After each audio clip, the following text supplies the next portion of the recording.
4 soirées pour découvrir, communiquer et mieux comprendre les richesses de notre région et surtout pour donner aux inscrits la possibilité d'avoir des moments de formation et de confrontation.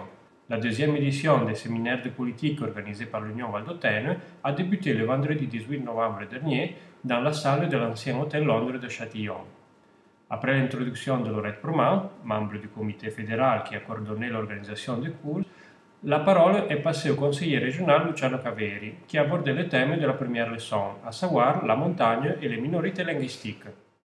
D'abord, je dois dire que je suis, comme d'habitude, content de pouvoir faire des moments de formation, parce que je retiens qu'il y a aujourd'hui une espèce de limite de la part des élus, n'ont jamais le temps pour se rencontrer avec ceux qui doivent être formés, parce que ma conviction profonde, c'est qu'il faut avoir une espèce d'élite unioniste.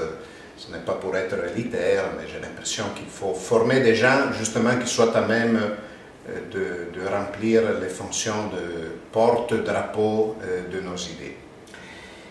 J'ai eu l'honneur de parler de l'Europe, c'est une matière que je connais depuis longtemps, ça fait aujourd'hui 10 ans que je m'occupe du droit européen.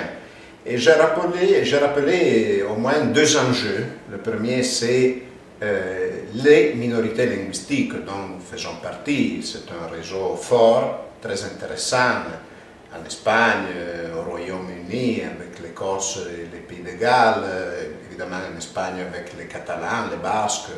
Et il y a une espèce d'Europe alternative dont nous faisons partie. Aujourd'hui, le traité de Lisbonne doit être appliqué en faveur des minorités linguistiques et il faut être, de ce point de vue, très attentif. Le deuxième volet, c'est la montagne, parce que l'article 174 du traité prévoit finalement une reconnaissance dans la logique de la cohésion territoriale des zones de montagne en tant que zones particulières auxquelles il faut appliquer un droit spécifique. Et de ce point de vue, la Vallée d'Aoste doit faire système, et ça existe déjà avec les autres zones de montagne, non seulement les Alpes, mais même les autres massifs en Europe, pour essayer d'avoir une définition homogène et concrète de la part de l'Union européenne. Aujourd'hui, il y a cette limite du fait que la montagne est définie par les différentes législations nationales et ça permet à la Commission européenne de faire semblant de rien sur la spécificité des zones de montagne.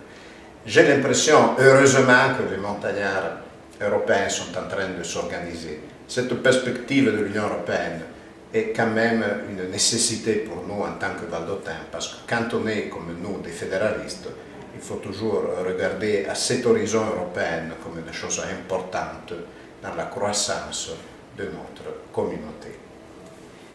Le deuxième rendez-vous pour les inscrits au cours sera le vendredi 25 novembre prochain à 20h30, à nouveau dans la salle de l'ancien hôtel Londres de Châtillon. Lors de cette soirée, le directeur de Le Peuple valdôtain, Joseph Rivolin, parlera des personnages illustres qui ont marqué l'histoire contemporaine de la Vallée d'Aoste.